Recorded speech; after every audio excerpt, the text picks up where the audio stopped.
Good afternoon, boys and girls. Today is Monday. I hope you all had a great weekend. I am so excited to be back and to help you guys with your lessons, okay? So let's get started right away and let's look at the standards that we're going to be focusing on today and what you get to learn. The standards that we are going to be using today are RI 1.1, refer to details and examples in a text explicitly and when drawing inferences. RI 1.3, explain events, procedures, ideas, or concepts in a scientific text based on a specific information in the text. And RI 3.7, which is interpret information presented visually, okay, like charts, graphs, diagrams, timelines, animations, and interactive elements on web pages, and explain how the information contributes to the understanding of the text. What will you be able to do by the end of this lesson? Well, you'll be able to explain concepts in a scientific text based on scientific information from the text, and you'll be able to use information presented visually to understand the text. Let's look at this poster because this poster most definitely is going to help us understand and be better readers. So this one starts with don't blink it. Yes, it's don't skip it, okay? How many of you have started reading a text and you go straight to reading without looking at anything else? Yep. I've done that. So I'm going to teach you this strategy so you learn how to be a better reader.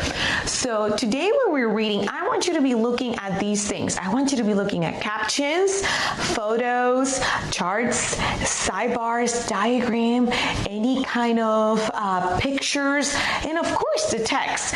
And once you've done that, then you have read it all. Okay, so today that's what we're going to do. And we are going to be reading a scientific test, which I am so excited to share with you guys today. So, Heredity, Pass It On by Rebecca Hirsch. And look at the question that she has posted for us today. Why do animals, plants, and people look like their parents? Learn about heredity, genes, and chromosomes in simple to understand language. Now I'm already interested. So, what is heredity?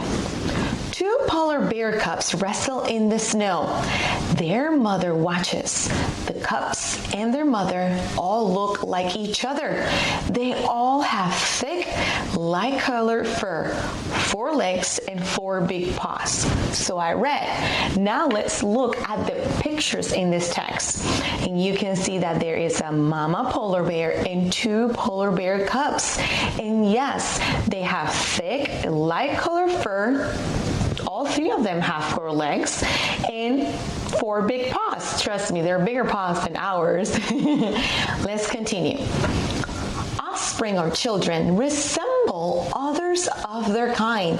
We call this heredity. You can see heredity all at work all around you. Puppies look like dogs, kittens look like cats, and human children look like grown-ups. Let's look at the picture above. And I see 3 girls with red hair. I love red hair. Okay, but did I finish reading this page? I didn't. I also have to look at what? Captions. And there's a picture with a caption right here. So it says, unique you. You can see heredity at work in yourself. Eye color, hair color, freckles, dimples, long eyelashes are all traits that were passed on to you from your parents. Oh, that's cool. Elephants can't have mice. Oh, that's interesting. Let's keep reading. Heredity means that all animals give birth to their own kind. Bears have cubs, pigs have piglets, and people have baby humans.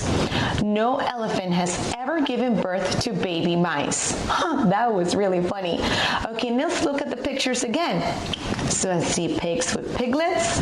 I, of course, see humans with baby humans. Okay, and I see bears with cubs. Oh, that's amazing.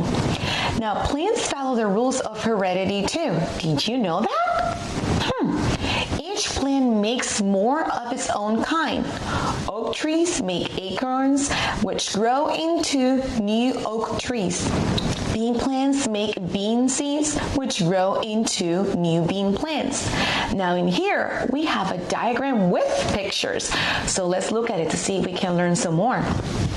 So I see here, the seed starts right here, and I can see that, of course, the seed grows into what? A plant. It keeps growing to becomes what? A tree, and then we get the acorn, which again starts all over again.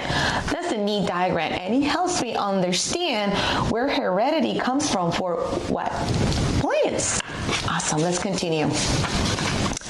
All living things inherit traits from their parents. A kitten inherits a long tail and pointy ears. A baby giraffe inherits patterned fur and long neck. Oak trees inherit the shape of their leaves. Ooh, now here I see a box with a list of things. So let's see how this helps me understand more about heredity. Inherited traits. It has widow's peak, crooked little finger, tongue rolling, earlobe hangs free, front teeth have definite gap, second toe is longer than big toe. And I can see pictures here that go along with this list. So this will help me understand some of them. Like for example, tongue rolling. Can you roll your tongue? I sure can. Maybe you have what? Front teeth have a definite gap. I don't have that. And then the second toe is longer than my big toe. I have that one. So look around, see around your family if you see any of these inherited traits. If you see any of this, it means you got it from one of your parents. Isn't that amazing? Yes, I think so too. So inherited traits can help a living thing survive in its environment. Polar bears live in a frozen world of snow and ice. White fur helps them blend in with their surroundings. Large paws help them walk on the snow and ice. That is really neat because I don't think I will be able to survive in the ice. So I can see the picture and I can see what? The water, the snow. Of course, I can see their thick white fur, which helps them blend with the snow, which is also white. Okay, but look, there's a picture right here on the bottom that also has a small caption. Let's read it. So long, winter. Many animals inherit behaviors called instincts. Some birds, like geese, have the instinct to fly south when winter is coming. So this is an inherent behavior, not a physical trait. So that means that they are born knowing when it's winter so they can fly south. Isn't that neat? Yes. Some traits are shaped by the environment. An Arctic fox has white fur in winter to blend in with the snow and ice. During the summer, the fox fur turns darker to blend in with the colors of fall and spring. Wow, can you imagine you be able to change your skin or fur just like that because of the seasons? That's a great thing to have. And you can see here the two pictures. So this helps me understand how the Arctic fox looks like during the winter and how it looks like during what? The fall and spring. That's pretty cool. Each living thing is slightly different from others of its kind. Just as no two people look alike, every plant and animal is different. No two tigers have the same pattern of stripes. No two sunflower plants look alike. And if I see a picture, I'm kind of a little bit confused because they say they're different. And these two boys right here really look alike. But maybe the caption under the picture is going to explain why. So let's read it. Lookalikes. The only people that look alike are identical twins. Although they look identical, they are still unique because they are influenced by their experiences and their environments. Oh, so they might physically look alike, but they are still different because they probably behave differently. That makes sense. Even living things within a family are unique. puppies in a litter look different, even though they have the same parents. One puppy may have sharper teeth and bigger ears than its brother and sisters.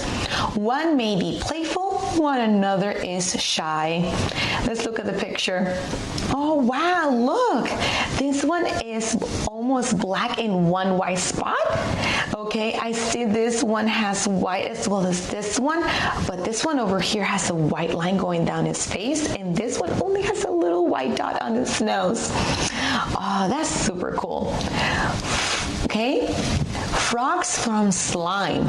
Ooh, we all love slime. Let's see, what is this? In medieval times, heredity was a mystery. People mistakenly believed that non-living things could turn into animals. They thought frogs came from slime and slime came from the rotten meat. Ooh. Now I see a diagram here like the one that we saw for the plane. Let's see how this diagram helps me understand the text. Life cycle of a fly. And I see here that it starts with eggs, then larva, pupa, and then the fly. So this helps me understand that what? Flies don't come from rotten meat like they said. It comes from an egg. But wait, there's a picture and a caption at the bottom. So let's read it. A recipe for mice. Medieval people thought that if you wrapped cheese and bread in racks and left it in a corner, you could make mice. What was really happening? Mice did appear in the racks, but it was because they had come to snack on the cheese. Oh, that's neat, but I can see them thinking that it came from that, because then overnight the cheese wasn't there and then mice came. First question that we have, so it says, why are the diagrams of life cycles on page 7 and page 13 both included? So let's look back at page 7. Here it is. And then page 13. So it's the diagram of the plants and then the diagram of the fly. So now that we understand a little bit better, let's look at our answer choices. It says A, to help the reader understand that oak trees will always produce different types of plants while flies will produce animals. B, because only those specific life cycles follows the rules of heredity. C, they show how flies are related to oak trees through heredity. D, to help the reader understand that both plants and animals follow the rules of heredity. Which one do you think is the right answer? I need you to write it down because this is part of your assignment. You're going to have to tell your teacher and explain why are the diagrams of life cycles on page 7 and page 13 both included. The other assignment is to explain to your teacher what is heredity. Okay? So think about it, share with your teachers, and then you're going to get a grade for this, okay? I can't wait to see you back on Wednesday. Adios.